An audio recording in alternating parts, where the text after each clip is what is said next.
اعوذ باللہ من الشیطان الرجیم بسم اللہ الرحمن الرحیم۔ السلام علیکم، میں ہوں فرحان علی اور آپ دیکھ رہے ہیں درسگاہ ٹی وی۔ دوستو، آج ہم حاضر ہیں ایک نئی ویڈیو کے ساتھ۔ ویڈیو کے آگے جانے سے قبل آپ سے درخواست ہے کہ ہمارے چینل درسگاہ ٹی وی کو سبسکرائب کریں اور ساتھ ہی بیل آئیکن کو دبا دیں تاکہ نئی آنے والی ویڈیو آپ کو باقاعدگی کے ساتھ پہنچ سکیں۔ انیاؤ شہر تھا۔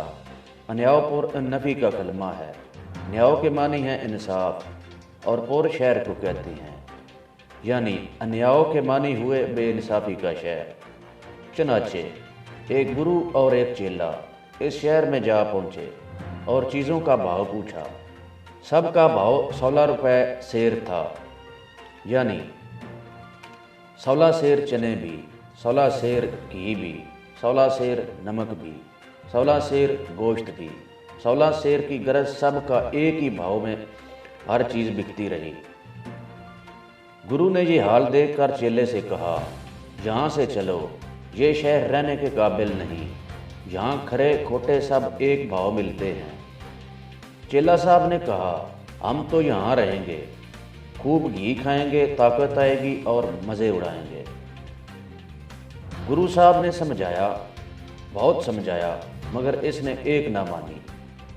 خیر ایک عرصہ تک وہاں رہے، افراد سے سب چیزیں ملی، چیلا کھا کھا کر خوب موٹا تازہ ہو گیا۔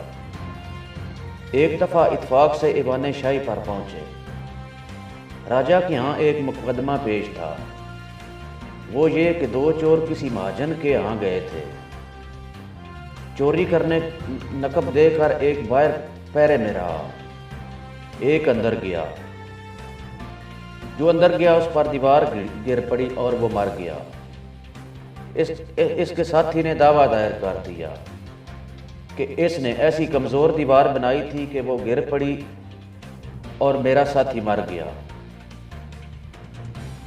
بادشاہ نے مہاجن کو حاضر کیا۔ اس نے عرض کیا کہ میرا قصور نہیں، معمار نے ایسی دیوار بنائی تھی۔ معمار حاضر کیا، اس سے پوچھا گیا، اس نے کہا مزدور نے گارا پتلا کر دیا تھا، اس نے اینٹ کو اچھی طرح نہیں پکڑا۔ مزدور حاضر کیا گیا، اس سے پوچھا گیا، اس نے کہا کہ سکا پانی زیادہ چھوڑ دیا تھا، اس لیے گارا پتلا ہو گیا۔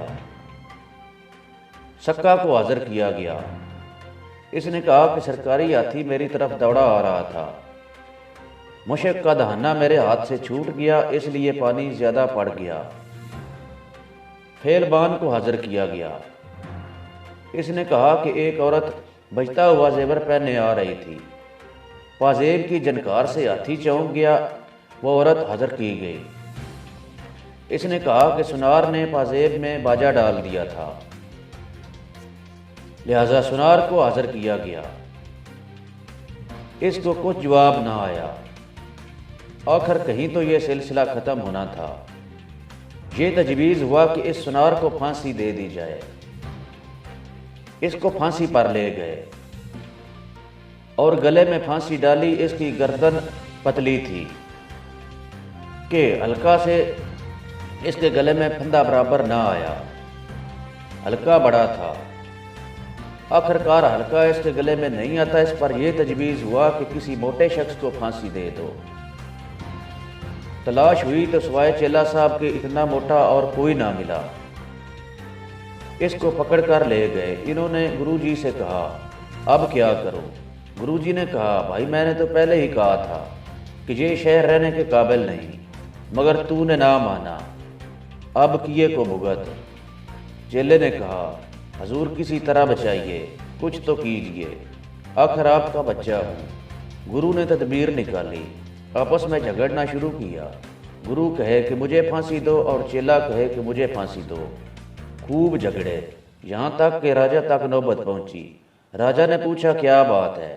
گرو نے کہا، یہ ایک سات ہے، جو کوئی اس سات پھانسی پہ چڑھے تو سیدھا بیکھنڈ کو جائے گا، اس لیے ہم جھگڑتے ہیں کہ پھر ایسی سات نہیں ملے گی۔